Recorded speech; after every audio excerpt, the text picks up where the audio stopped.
All right, a game that really needs no introduction whatsoever. It's the game. It's Michigan, it's Ohio State, and I feel like we have a bit of a unique perspective because I called the game involving Ohio State just last week. So I've seen them up close and personal, and I spent time with their coaches over the last couple weeks in an effort to try to prepare myself for the Maryland game.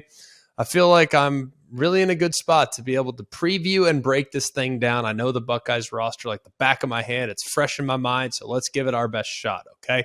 This is obviously a massive game. It's the first time since 2006 that both Ohio State and Michigan square off as undefeated teams. Remember that 2006 game? That was the first of the many games of the century, right? I mean, this is not new. Game of the century, though, that was the first, it feels like, at least this century, or at least maybe that year, is the first game of the century. Remember, Ohio State won that game 42-39. Ohio State went on to play Florida for the national championship. They came up short in that game, but ultimately that win propelled them into that spot. Michigan dropped to number 3. This is going to be an opportunity for Michigan to win against the Buckeyes in consecutive years for the first time since 1999 and 2000. Of course, the starting quarterbacks in those two games, respectively, Tom Brady and Drew Henson. So it's been a minute since they've won back-to-back games against the Buckeyes, and it's really been a minute since they've won a game in the shoe. That was back in 2000. It's the last time they won a game in the shoe. Since then, Ohio State's won 9 straight there in the friendly confines of Columbus, Ohio. So this is a great matchup for so many different reasons. You have the nation's second-best offense in regards to points per game against the nation's second-best defense in regards to points per game. Let's start with that because that's where most of the conversation is going to center around. Ohio State's offense against Michigan's defense. That, I think, of course, is probably going to be the sexy approach, if you will, when it comes to this game. Let's start with C.J. Stroud. What is he? Do I really need to spend a lot of time on C.J. Stroud? You know he's super accurate. You know he's super gifted. You know that he's going to play a very long time in the NFL, more than likely. All these things are true.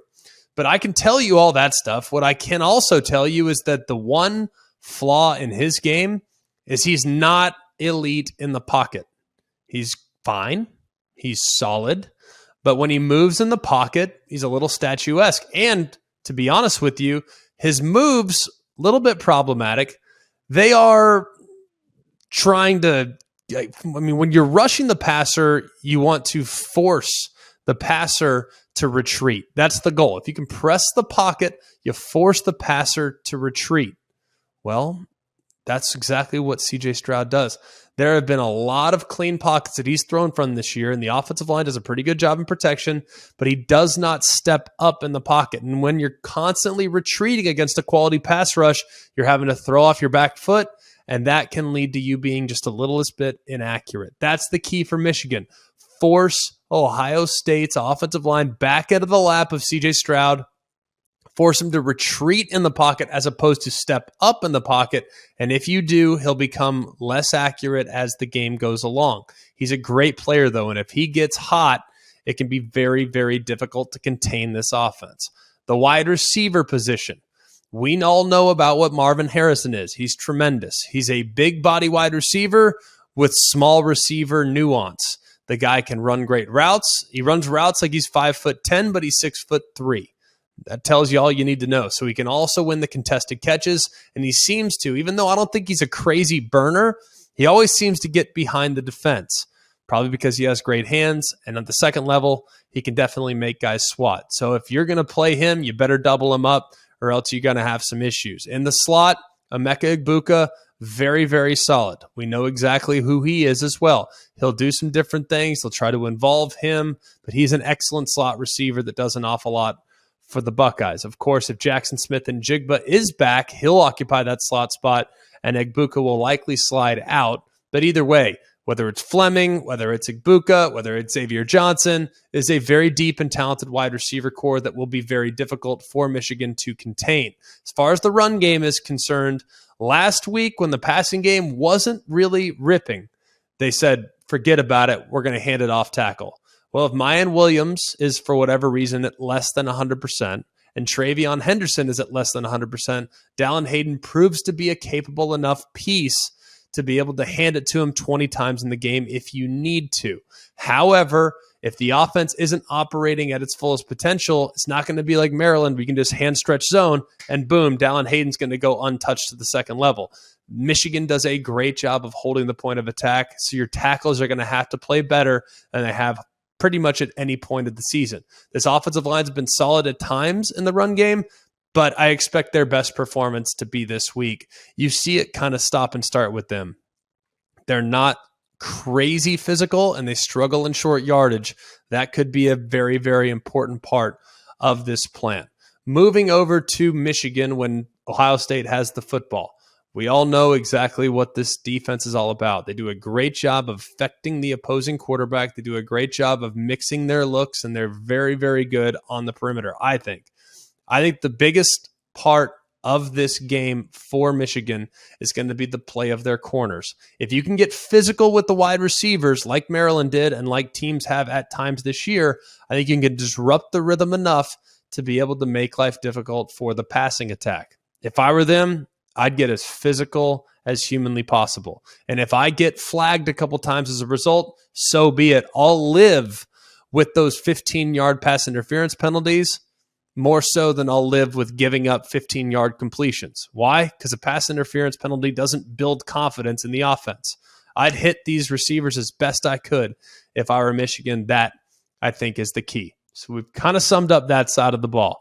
If you look at Michigan offensively, we know so much of it's going to center around whether or not Blake Corum is healthy. I don't know for sure. I think he'll be fine, but will he be close to 100%?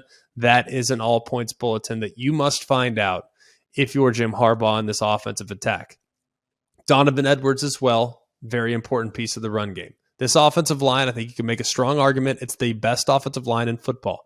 I think they are. It's the best group I've seen this year.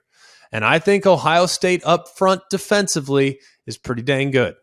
I think they're very good on the edges. Jack Sawyer, JT Tuimoloau, those two guys do an excellent job. You got Harrison on the other side. On the edges, Ohio State's really good, but I do think up the middle of the defense, they are somewhat human. If I'm Michigan, I'm trying to establish a vertical run game as best I can. And if you want to peek at a tape, just go take a look at the Penn State tape.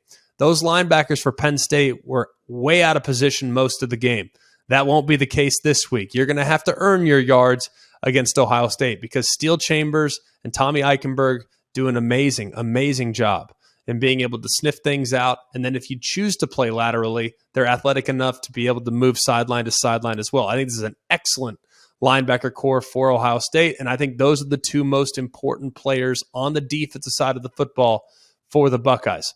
On the perimeter, you got to think Michigan's going to challenge these corners. This has been a corner group for Ohio State. Had some guys that have been in and out of the lineup. I kind of like the wide receivers for Michigan. I think that they're very underappreciated. I think they're very underrated. Ronnie Bell, I think, has a chance to become a game changer. Roman Wilson, I think, is a really good piece. Cornelius Johnson, you got some really good pieces on the perimeter for Michigan when working against Ohio State. But I also think you cannot overlook the involvement on the shallow cross routes, on the mesh routes involving the tight ends. We've seen Michigan run those hundreds of times this season. Few times have they been covered very well. And it gets guys running across the formation. J.J. McCarthy on underneath throws has been pretty dang good. It's the downfield throws that he hasn't been quite as consistent with. He needs to play his best game in a Wolverines uniform if they're going to pull off the upset. I think it's going to be a phenomenal game on both sides. I think both defenses are extremely underrated. I think both offenses are appropriately rated. Michigan, for all the reasons that they excel along the line of scrimmage and with the vertical rushing attack. Ohio State, with their big play potential and their prowess at both wide receiver and at quarterback. It's a dynamic back and forth. I'm going with Michigan. I know it's in Ohio State. I know I am definitely taking the underdog. I know it's definitely going to be an uphill climb for the Michigan Wolverines to pull off what would be one of the biggest upsets of the college football season. But I still have not been convinced at this point that Ohio State has eradicated some of the issues that plagued them against the Wolverines last year. I think Michigan can control the line of scrimmage, especially up the middle, and I think J.J. McCarthy's legs can make it just difficult enough for Tommy Eichenberg and Steel Chambers at the second level to stay at home and or get beat to the perimeter. I think it's going to be a phenomenal game of back and forth, but I expect Michigan to have the better plan, and I think Michigan's going to hold up in the run game against Ohio State's offensive line as well. And the physicality, especially if the refs let them play, I think the physical presence that this game is likely going to require is going to be advantage Michigan. I think Michigan wins it in a photo finish, and I think if anything, we're going to come away from this game saying both Ohio State and Michigan, I think they're likely in the top 4 teams in college football.